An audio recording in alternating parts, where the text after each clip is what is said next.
What's up, YouTube? I'm Velasquez of Fiercefork, and today we're going to be making some homemade donuts. Now, you don't want to miss this episode because there are a few things in life that are better than a homemade donut. I can think of a couple, but there are very few. So anyway, stick around, watch the episode, and put it in your mouth. You're going to love it.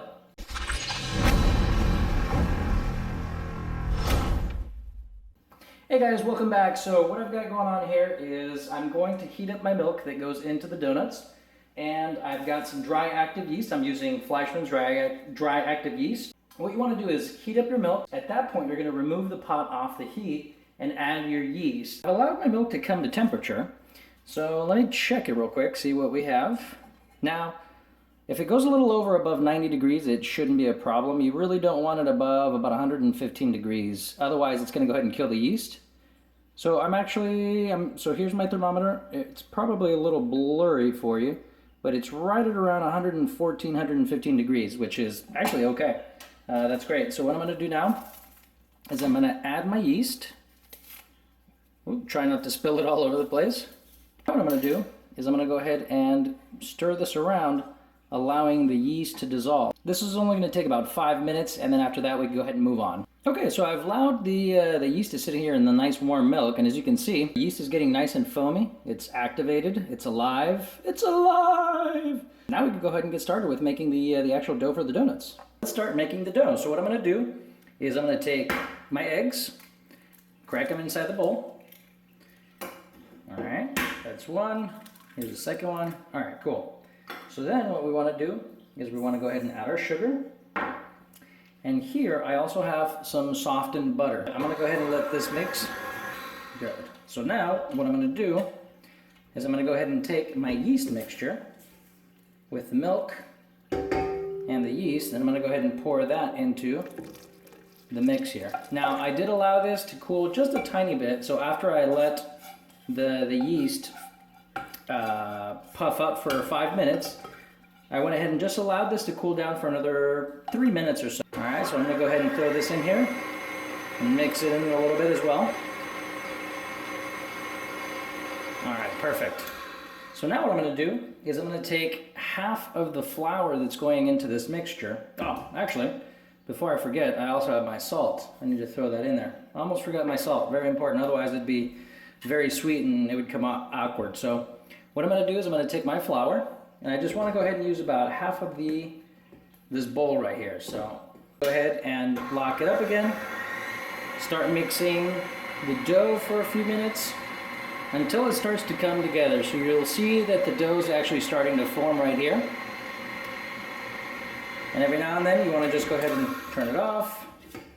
Scrape the sides of the bowl. All right, perfect. So I'm going to do that again. Let this come up again. I'm going to go ahead and knead it a little bit more. Okay, perfect. So I'm going to turn it off at this point. Now what I'm going to go ahead and do is I'm going to go ahead and add the rest of my flour. All right. So now, at the same time, what I'm going to do is I'm going to take this opportunity to scrape some of the dough, lock it up. So now you have to be careful at this point that you do not over knead, and it's almost at the point where it's done. So see, the dough starting to stick on its own. It's forming the ball, and it's pretty much scraped all of the dough off the table. All right, perfect. So that was probably 4 minutes. So you really don't need to go over that. Now, as far as the consistency, see, it's real nice consistency. It's really soft. It's not too sticky. It's not too wet. I mean, you can see it right here. I mean, it's really, I mean, it came out perfect, really. What I'm going to do is I'm going to spray this bowl with a little bit of cooking spray. So what I'm going to do is I'm going to put my dough back into the bowl. What I want to do at this point is I want to go ahead and let this dough rest for about an hour. I'm just going to cover it in some plastic wrap and set it aside. Hey guys, welcome back. So I have my dough that's been resting here for exactly an hour. It's the same bowl as you can see. Now the dough is not quite doubled in size, but pretty close to it. So what I'm going to do at this point is I'm going to be very gentle with this. I don't want to manhandle it too much. Okay, so what I'm going to do is I'm going to just take off my plastic at this point. Move this around. Let's put that bowl right there. So now, oh, look at that. See, it's nice and fluffy. Nice. Okay, so I'm going to go ahead and set my dough here. And I'm going to just gently dust with a little bit of flour. All right, just like that. Perfect. Put it on this guy right here, on this side. All right. So now what I'm going to do is I'm just going to go ahead and roll out the dough. What I want to do is I just want to go ahead and roll this out. And as you can tell, I'm not actually putting a lot of pressure on here. I'm trying to actually go ahead and roll the dough out as gentle as possible. So what I've got here is I have a 3-inch ring mold. I don't have one of those fancy donut cutters, so I actually just have a ring mold. And in order to cut your donuts out, what you want to do is you want to go ahead and just take your ring mold, put it inside the flour so that it's easy to escape. And then I have a smaller ring mold. This is actually not the smallest circle, but the next smallest circle that I'm going to be using. And I'm just going to go ahead and cut out the circles. So these are going to make awesome donut holes. So these guys you want to just go ahead and set to the side. Cool. All right, so what I'm going to do now is I'm just going to peel the excess dough back. I'm going to take my donuts, I'm going to put them on a sheet pan. All right, so I went ahead and put my donuts on the sheet pans, and what I'm going to do at this point is I'm just going to gently cover them with some plastic wrap. I'm going to do this so that the donuts continue to go ahead and rise. They go ahead and proof, and this way it prevents the donuts from getting this like hard, rubbery skin. I went ahead and let my donuts puff up at this point, so I actually let them go a little bit longer than the 15 minutes.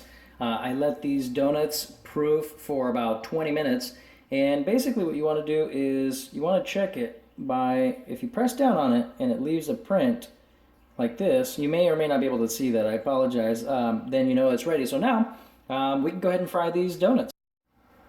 Alright, so my oil's been heating up. I'm using a wok here to fry my donuts, and I'm going to test it. Oh yeah, there we go. This is what we want. So we want to go ahead and make sure that when you put your dough in here, that it actually is going to go ahead and cook very quickly. You want that nice frying. So this is probably at about 350 degrees, give or take. And all right, so see how it's getting color really quickly? So now we're going to go ahead and actually place one of these donuts into the oil. Now you want to try very carefully put your donut in here without messing with it too much. You don't want to go ahead and deflate them. There we go. So just go ahead and cook the donut just for a couple seconds actually on each side. You really just want the donut to turn brown. You basically just want this light golden brown color, and that's pretty much it. After that, you go ahead and take them off, and I'm going to go ahead and put them, you can't see over here, but I will turn the camera slightly. Give me 1 second. Okay. So I have just some paper towels right here where I'm just going to go ahead and dry off my donuts. Okay guys, so I finished frying the last batch of my donuts. As you can see, they're all nicely here fried, a little golden brown, ready to go, nice and crispy and fluffy. So now what I'm going to do is I'm going to go ahead and make my chocolate ganache and coat the donuts. Alright, so now for the chocolate ganache, what you want to do is I've got 2 ounces of bittersweet chocolate. I have a tablespoon of sugar. And I have a half cup of milk. So what I'm going to do is I'm going to allow the chocolate to melt inside this bowl. Alright guys, so I went ahead and let my chocolate melt completely here with my milk. Now what I'm going to do is I'm going to go ahead and add another 2 ounces of chocolate to further bring this ganache together. Now, as you can tell, it's a little bit runny. It's going to look kind of like chocolate milk, but the chocolate will melt pretty quickly. Alright, so I went ahead and melted the other 2 ounces of chocolate that I added on here. And as you can see, the chocolate, at first when you add it, it's going to look kind of broken. It's going to look a little bit like curdled milk, basically. This is probably going to, altogether, this is probably going to take you about 6 minutes or so to make sure that your chocolate is really nice and melted. Alright, so at this point, what I've allowed to do is I've allowed my ganache to cool down for 10 minutes. Now, you may want to go ahead and let it cool down a little bit longer. It depends on how hot you actually let this thing go. So yeah, right now it's really nice and pourable. So what I'm going to do is I'm going to start getting my donuts, and you just want to go ahead and plunge these guys into the chocolate ganache and then just invert them like that. What I'm going to keep doing is and allow the ganache to set a little bit further. That's it guys, thank you for watching another episode of Fiercefork. This is the final product Ooh, look at that. A homemade donut with homemade chocolate ganache. So I hope you enjoyed today's episode. Be sure to subscribe to the channel so that you can watch and catch other amazing episodes. And be sure to leave a comment, give me the thumbs up, let me know what are the recipes you guys want to see, anything else that you want to cook. Those are always important, the comments, so I know what it is that you guys like, so I can continue to do more of that. And yeah, thanks so much for watching.